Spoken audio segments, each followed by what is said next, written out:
les maisons sont mitoyennes. La fillette passe librement de jardin en jardin, de perron en perron. À l'ombre d'un manguier, son arrière-grand-mère se balance sur son rocking chair, un verre de whisky à la main. Ses cigarettes anglaises ne sont jamais très loin, son tube de bonbons à la menthe non plus. Elle était très féminine, et ma mère lui mettait souvent du vernis à ongles, se souvient Mareva Galanté, 44 ans. Elle se rappelle aussi qu'elle aimait recevoir pour l'apéritif, chantait, dansait, et jouait de l'ukulélé, l'instrument traditionnel polynésien. La vieille dame est morte à Tahiti, alors que la Miss France 1999 était âgée de 12 ans. Autant de souvenirs narrés à Elena Noguera qui en a fait des chansons. Dans Mamita, teinté de musique et de chœur polynésien et dédié à sa bisaïeule maternelle, nous étions en tournée avec le groupe Les Parisiennes et Elena voulait tout connaître de ma vie. Elle a tout noté dans un cahier après m'avoir avoué que, gamine, elle rêvait d'être tahitienne. Mareva a aussi raconté à Elena son père, d'origine russe et polonaise, venu travailler à Tahiti où il a rencontré sa mère. Le couple a tenté de vivre en France juste après sa naissance, puis ils ont divorcé. Retour de Mareva en Polynésie, avec sa maman. Je détestais partir en France pour les vacances d'été. Je m'ennuyais, je me sentais isolé. Mon père n'avait pas de famille, ils ont tous été déportés pendant la guerre. Une histoire lourde. Je ne le voyais qu'une fois par an, et on me disait cet homme est ton père. Je me sentais déraciné et j'étais persuadé que Paris n'était pas pour moi, que je n'y vivrais jamais. Sans savoir encore que, non, il ne faut jamais dire jamais, vu qu'elle est parisienne depuis presque 25 ans. Ça ne l'empêche pas de passer tous ces mois de juillet à Tahiti, sur l'île de Moorea, chez sa mère dans la maison familiale. Avec son mari depuis 2017, l'homme de télévision Arthur, et leur fille Manava née en 2015. Elle y va depuis qu'elle a vu le jour, raconte-t-elle. Manava s'y sent comme un poisson dans l'eau.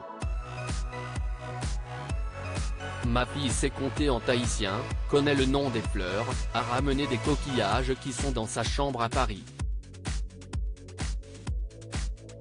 En revanche, elle ne parle tahitien qu'avec sa grand-mère, et pas avec moi.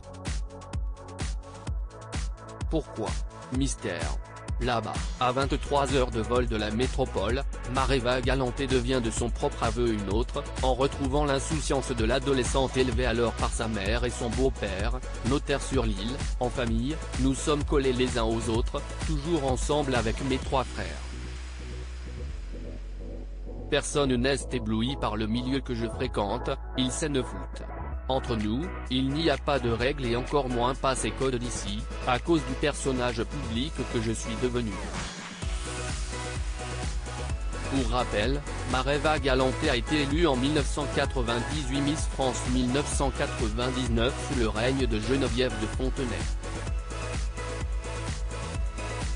Elle est passée du jour au lendemain des bancs du lycée de Papeete à l'univers singulier des reines de beauté, un événement l'amenant à s'installer à Paris.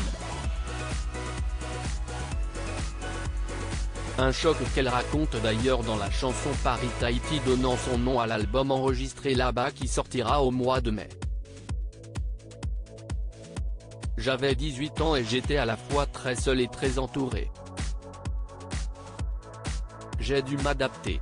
J'ai fait comme j'ai pu, tout en étant fasciné par le panache et la puissance qu'il y avait, à l'époque, autour du titre de Miss.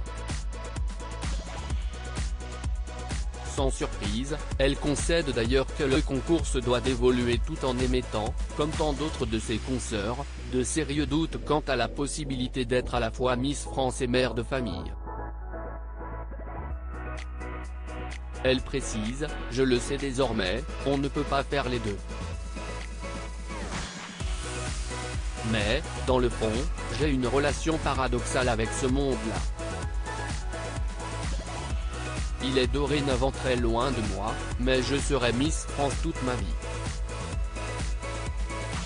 Après son titre, longtemps en couple avec le créateur de mode Jean-Charles de Castelbajac, elle a souvent pris la tangente en s'orientant au-delà du job de présentatrice télé vers des territoires moins grand public, plus alternatifs.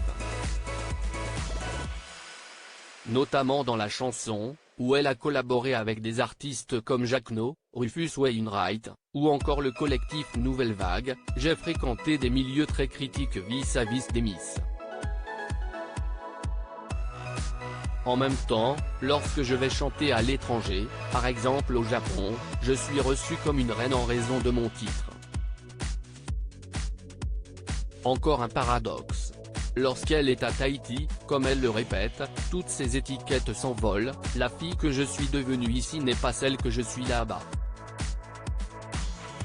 À Paris, je resterai toujours cantonnée à Miss France, mais aussi la femme d'un tel parce que j'ai eu 2 hommes connus dans ma vie. On n'y peut rien, c'est comme ça, il faut faire avec. Il ne lui reste plus qu'à chanter avec style et élégance son pays, ses souvenirs, ses racines. Cet article est à retrouver dans le Gala N° 1557 disponible dans les kiosques le jeudi 13 avril 2023. Crédit photo, droit d'auteur Bertrand Noël.